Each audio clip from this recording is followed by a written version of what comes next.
Hey, welcome back. Remember, check the description below for a link to Brando's Patreon. He's making a game. There's also a link to a promo video and to where you can buy some of his music if, you're interested. Maybe supporting that way. Anyway, on with the show. So, where did I leave off? I mean, what are we doing? We're just wandering about. Okay, that's going to take a little doing to get over there. Wandering through ruins. That's a regular chest. Sword breaker. Haha, remember what I set R to do? Haha.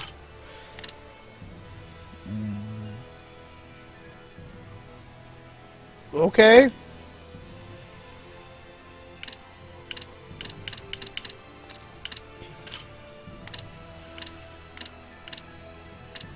Do I really want to sacrifice 66 attack, though?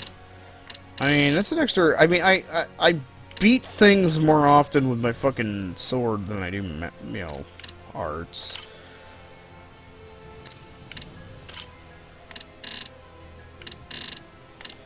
So that does 130 art defense.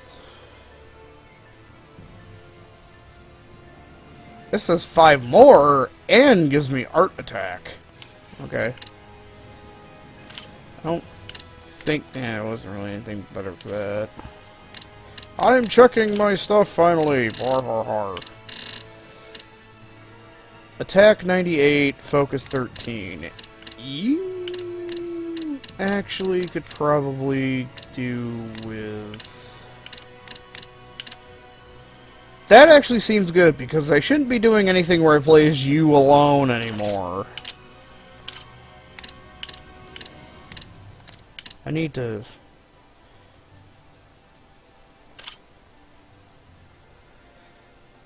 I'll keep you with that just because you do need some attack power. 97 art defense, 27 attack.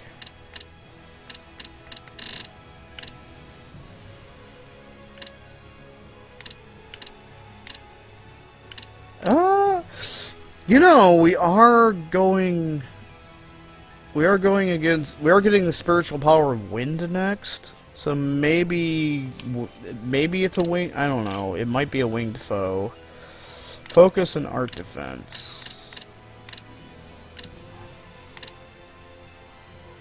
Or just double defense. That gives wind attack power. I'd probably be better off giving that to Dude McBropal.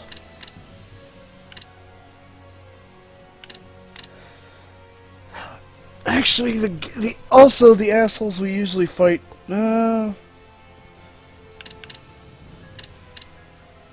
Better focus might help with him.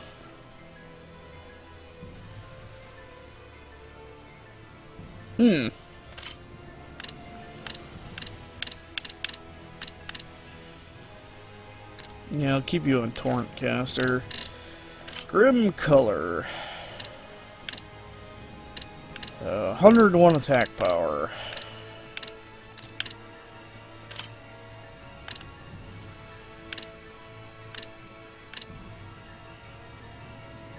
Actually, I'll leave you with these because you have all the stuff on them. Okay, so 100 defense, 29 art defense.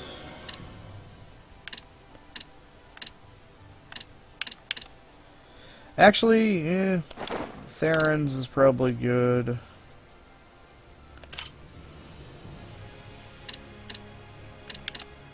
$102 and 20.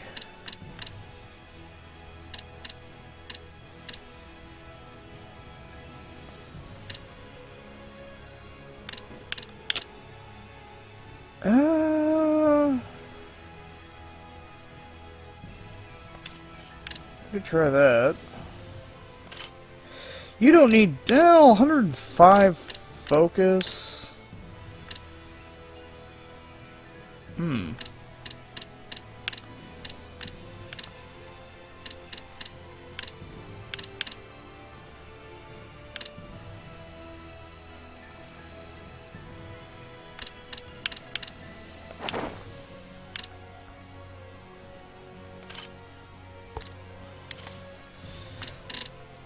I'm doing equipment finally! You need art attack. You don't seem to get a lot of... Never mind, we're just gonna leave that on.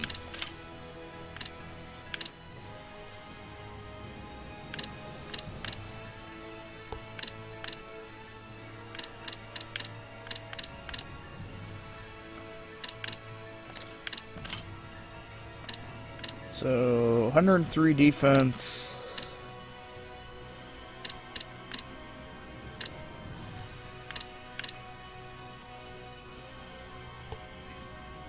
Ah, burning capability. There we go.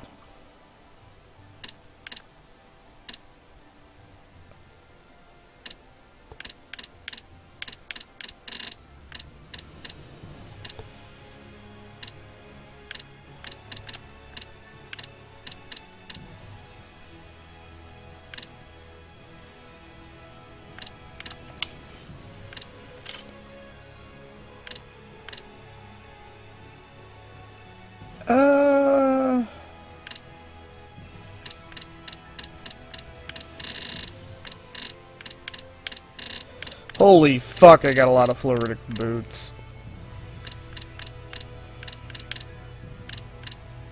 They do give art attack.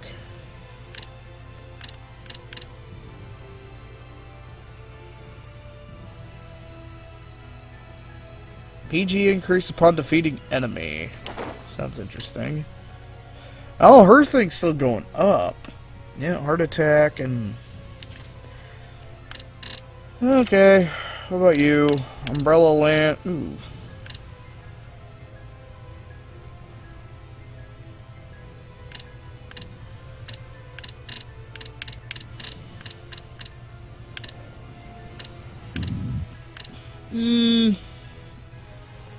Yeah, 3 extra attack power really isn't... Well, art attack. She does blast things with magic quite a bit. Yeah, we'll go back to that. Quartz hairband.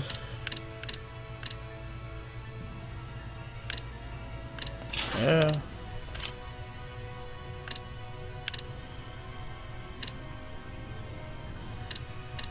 Yeah, might as well get the better one of those.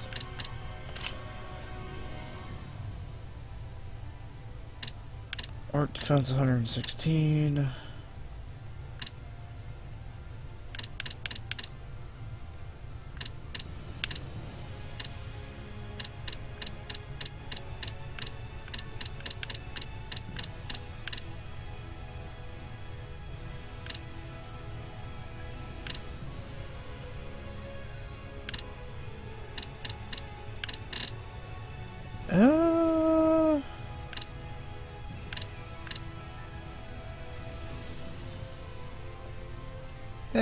I'll keep that on her.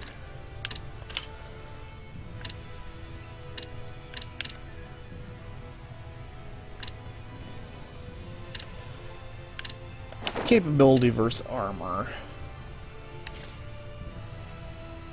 And then you.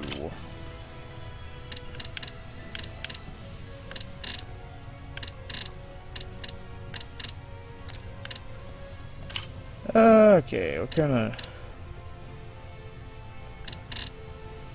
Ah, yeah, wind attack power, which you were using. Focus 103... 103, 32... Your focus is going to suck balls, but...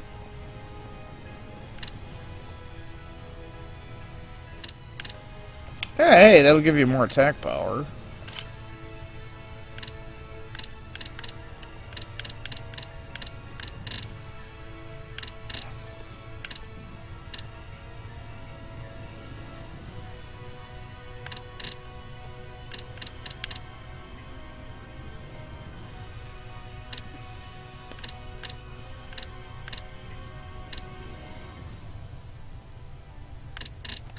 Leave that on. I see, you have more. That gets a lot of focus.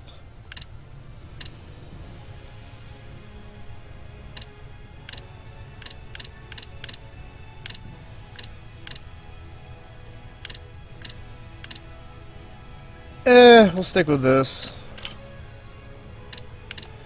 105.24.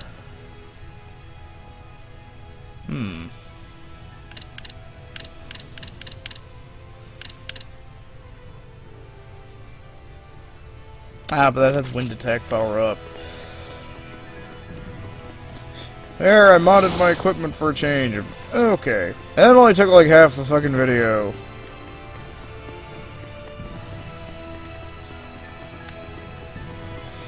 Where was I? Oh, yes, I was prattling on about... Let's see, when we last left off in that story... Well, not story, but... D&D situation. So yeah, Dragonborn fighter, spec to dual wield, whirlwind of axes, whoop whoop whoop whoop whoop whoop whoop. And here's where the party starts, the composition of the four-man party starts to get interesting. So underestimate me. when you pick a sorcerer in 5th edition, you basically pick an origin for your magic. Because the old back in 3, it was, you know, the description for the class was you either have this, you have just you have magic. It's just natural, it's in your blood. It could be from draconic ancestry or, you know, whatever. So now when you basically make a sorcerer, you choose whether you have draconic ancestry and you're a sorcerer, which one of the things about which you're basically your run-of-the-mill sorcerer from 3 and 3.5, except what they did was they added sorcery points for you have your spell levels, and then you have additional sorcery points for to use your meta magic feats like extend spell and maximize spell, or you can use them to either recover spent spell slots or modify your existing spells, and you can sacrifice spell slots to get more sorcery points. Will you stop juggling me, fucking Thuloid bastard? And, you know, it seems pretty cut and dry standard that what they added is, okay, well, since you have draconic ancestry, Dragon Disciple Prestige class is removed, so it basically means you're a Dragon Disciple right off the get-go because of your ancestry. So as long as you're unarmored, you get an extra 3 AC, and then eventually you start getting the, you know, bonuses for being part dragon. You know, it sounds pretty cool, right? Yeah, it is. You know, it isn't too, you know, outside bounds like how 4th edition made everything fucking retarded. 5th edition actually seemed, on paper, it actually seems okay. Will you stop that? You fucking cock wastes. Anyway. So, you're probably thinking, I explained that first. What's the other one? Because that's the one he obviously picked. The other origin for your sorcerer's power is wild magic. Basically, anytime you cast a spell, he rolls a die, the DM rolls a die. Depending on the results, shit can happen. Wild magic shit can happen.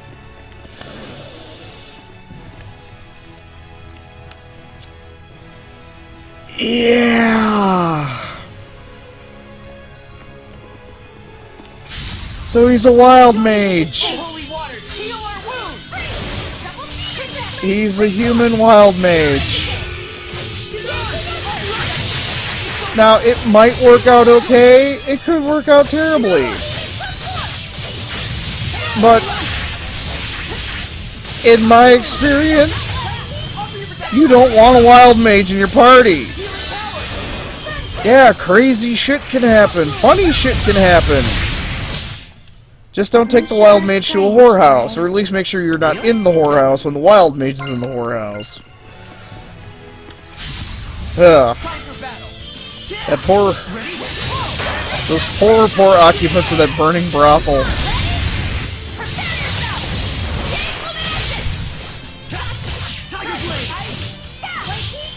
But, yeah, so, Wild Mage. Yay. We're fucking doomed. I think. I don't know. But it's just...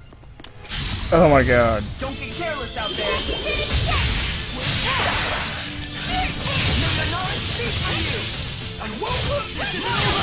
So, that's about all there is to say about that. I don't really know a whole lot more about his character. You know, I don't know a whole lot about the other characters, I just know what they are. Which brings us to our healer. This is where it's also... Because in all the other editions, this class was, well, is basically worthless in the other editions. Basically, if somebody picked this class, you hated them the entire campaign. That would be... the Bard.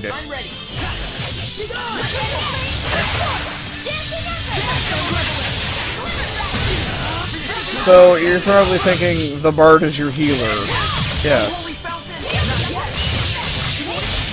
So, Bardic Magic, which I decided to do a little reading up on it. I don't think we're as doomed as I thought we were. It seems that they've redone how bards work, so bards don't suck anymore. So there's going to be a spoony bard, half-elf bard. What bards do in this one is instead of wasting their entire turn singing a song that gives you +1, when they could be doing something more productive. Yeah, more protective hops. They have like a pool of inspiration dice, so they basically give you a little pat on the back and you get an extra dice that, you know, for however long that you can add to like an attack roll or something along those lines.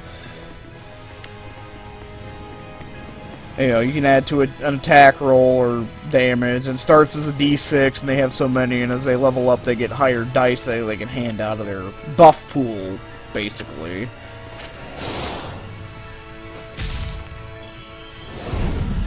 So they don't like just sit there at the back lines and spend their entire turn going la la la la la la la. I'm singing my stupid song while my entire party's getting slaughtered. Oh yeah, and Bardic Magic goes up to Bardic Magic goes up to level 9 now, which is actually important because of how 5th edition they got rid of all the cure wounds, like all the tiers of cure wounds. So it's just level 1 there's cure wounds. But you can cast it at any spell level, you know, for whatever spell level you're capable of casting, and it basically just heals 1d8, you know, whatever the spell level that you decided to use it as. You know, plus your spellcasting modifier. So, pretty much now anybody who's capable of casting a cure spell can actually be a reasonably effective healer. Because that was one of the issues I had in one of the issues I had in 3 is like there are some classes it's like, yeah, they have some healing capabilities, but it's like they don't get this heals, you know, some of the higher level heal spells, and it's like you can't really rely on them. You're sort of stuck with a cleric. Somebody needs to be the armored ambulance. So now, pretty much anybody who can cast Cure Wounds can be an effective healer, so you don't have to fall into the same old dichotomy of, you know, the Ironclad Cleric of Cuthbert. Because after a few campaigns, the Icy Cock got tired of being the Icy Cock. And, yeah, the Armored Ambulance was not with us anymore. Okay, well, be right back.